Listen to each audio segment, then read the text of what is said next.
Hello students, आज हम gamma formula पर सम करेंगे। क्योंकि जो गामा अभी तक हमने जो पढ़ा है वो बीटा फंक्शन पढ़ा है और गामा फंक्शन पढ़ा है। अब बीटा फंक्शन में कुछ सम ऐसे होते हैं जहां गामा फॉर्मूला यूज होता है। गामा फॉर्मूला कहाँ यूज होता है? जैसे अगर लिमिट आपकी 0 से π/2 है, साइन का फंक्शन है, कॉस का फंक्शन है, मतलब लिमिट 0 to π/2 दिया है इंटीग्रेशन में और sin to the power mx cos to the power nx dx। तो फॉर्मूला क्या होता है? ये गामा फॉर्मूला है, वो गामा फंक्शन था। तो गामा फॉर्मूला होता है gamma m plus 1/2 gamma n plus 1/2 two gamma m plus n plus 2/2 where m and n are positive integers. ठीक है, अब इसमें देखो कि यहाँ पर m और n अगर जैसे कई बार हम सॉल्व कर, साइन का फंक्शन होता है और कॉस का फंक्शन होता है तो हम सब्स्टिट्यूशन से भी सॉल्व कर लेते हैं कि अगर दोनों इवन फंक्शन है, सॉरी दोनों एक इवन है और एक ऑड है, तो जैसे एक साइन ऑड है तो हम साइन एक्स को t मान लेते हैं, या कॉस एक्स ऑड है तो कॉस एक्स को t मान लेते हैं। इस टाइप से हम क्वेश्चन सॉल्व कर लेते हैं।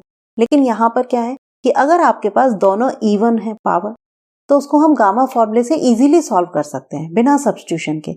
तो इसमें कैसे सॉल्व करेंगे?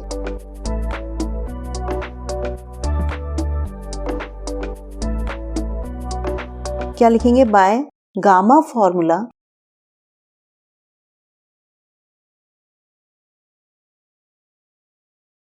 Integral limit 0 to π/2 sin to the power 6 theta cos to the power 4 theta d theta equal to m equal to कितना है? यहाँ पर कंपेयर करें तो 6, m इक्वल टू कितना है?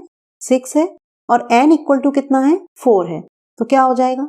6 प्लस 1 अपॉन 2, फिर गामा n प्लस 1, n कितना है? 4, 4 plus 1 upon 2 gamma m plus n plus 2/2, m कितना है? 6, n 4, फिर 2 अपॉन 2। ठीक, ये कितना हो गया? गामा 7/2, फिर हो जाएगा gamma 5/2 upon 2 gamma 6 plus 4 10, 10 plus 2 12, 12 upon 2 6। ये हो गया गामा 6। अब इसमें देखो, इसको हम कैसे सब सॉल्व कर सकते हैं? ये हमने प्रॉपर्टी पढ़ी है gamma n plus 1 equal to n gamma n। ये फॉर्मूला कब लगता है? जब n हमारा फ्रैक्शन में होता है। तो यहाँ पर 7/2 है, 5/2 है, तो इसको हम ऐसे लिख सकते हैं गामा 7/2 को गामा 5/2 प्लस 1, मतलब 5/2 गामा 5/2। ठीक है, फिर 5/2 को हम लिखेंगे 3/2 प्लस 1, फिर इसमें ये वाला फॉर्मूला लगा देंगे तो क्या आएगा? 3/2 गामा 3/2।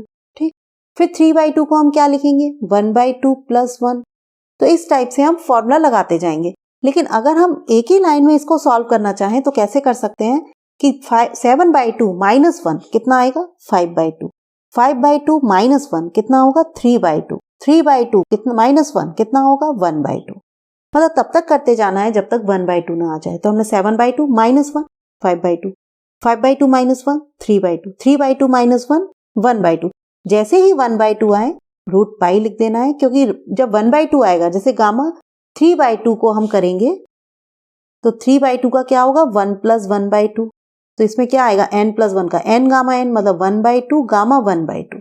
तो जब 1/2 आएगा तो गामा 1/2 भी आएगा, और गामा 1/2 क्या होता है? Root pi. तो ये लिख दिया। इसी तरह से गामा 5/2 का करेंगे तो 5/2 माइनस 1 3/2, 3/2 माइनस 1 1/2। जैसे ही 1/2 आएगा तो 1/2 के साथ गामा 1/2 भी आएगा, वो हो जाएगा रूट पाई अपॉन 2। इसको हम लिख सकते हैं फैक्टोरियल 5। तो ये कितना हो गया?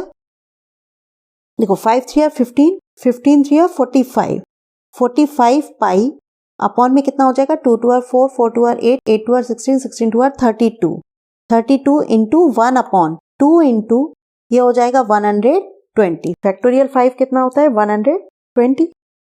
अब इसको जब हम कैंसिल करेंगे तो 15 3 are 45, 15 8 are 120। तो ये आ जाएगा 3 पाई अपॉन 32 इंटू 16, 32 इंटू 16 हो जाएगा 512। तो ये हो गया। अब इसमें आज के लिए इतना ही। अगर आपको लेक्चर पसंद आया है तो लाइक कर दें, चैनल पर नए हैं तो सब्सक्राइब कर दें।